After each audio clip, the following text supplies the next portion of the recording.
Students will conduct research on body shaming, focusing on its definition, examples, and consequences. They will create a PowerPoint presentation or poster to share their findings with the class. Define body shaming. Understand the concept. Start by defining body shaming as making critical, negative, or hurtful remarks about a person's body, appearance, or physical features. Emphasize the harmful nature. Explain that body shaming can take many forms and often has a lasting impact on mental health and self esteem. Conduct research, gather information on body shaming. Have students research the following key areas: definition, clearly define body shaming. Examples, look up examples of body shaming that might occur in different contexts, such as in person, teasing, name calling, or making rude comments about someone's appearance. Online, social media bullying or negative comments about body image. Media influence, unrealistic beauty standards perpetuated by movies, magazines, or advertisements. Consequences, research the consequences of body shaming, such as its impact on mental health, depression, anxiety, and low self esteem. Physical health, unhealthy dieting or body dissatisfaction.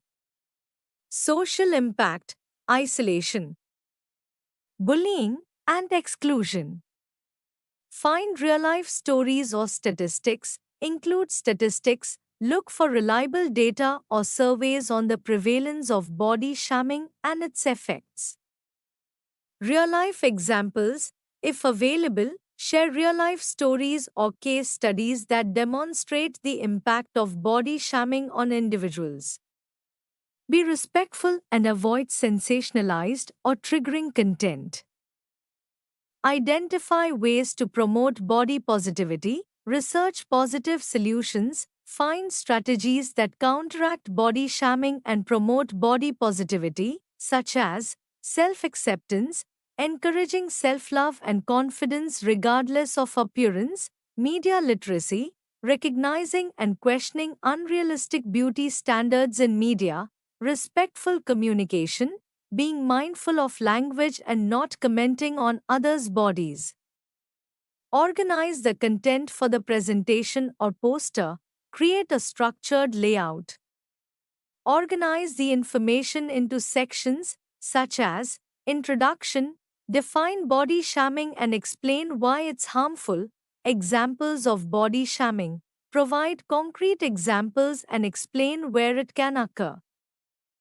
Consequences, highlight the negative impacts on mental, physical, and social well-being. Positive alternatives, suggest ways to support body positivity and respectful interactions. Use visuals, add images, icons, or charts to illustrate points clearly and make the content engaging. Design the PowerPoint or poster. Choose a design tool. Use digital tools like PowerPoint, Google Slides, or Canva to design the presentation or poster. Add visual appeal. Use a color scheme, images, and fonts that are visually pleasing yet easy to read. Keep text concise. Use bullet points and short phrases to make information digestible and avoid overwhelming the reader. Review and edit, peer review. Have students exchange their work with a peer to receive feedback on content clarity. Accuracy and impact. Check for sensitivity. Ensure the presentation is respectful, avoids triggering language, and promotes empathy and awareness. Proofread, review for any grammar, spelling, or formatting issues. Present to the class, practice presenting. Students should practice presenting their work to ensure they can explain each point clearly and confidently. Class discussion. After presenting, allow time for questions and a group discussion to foster a supportive environment and further understanding.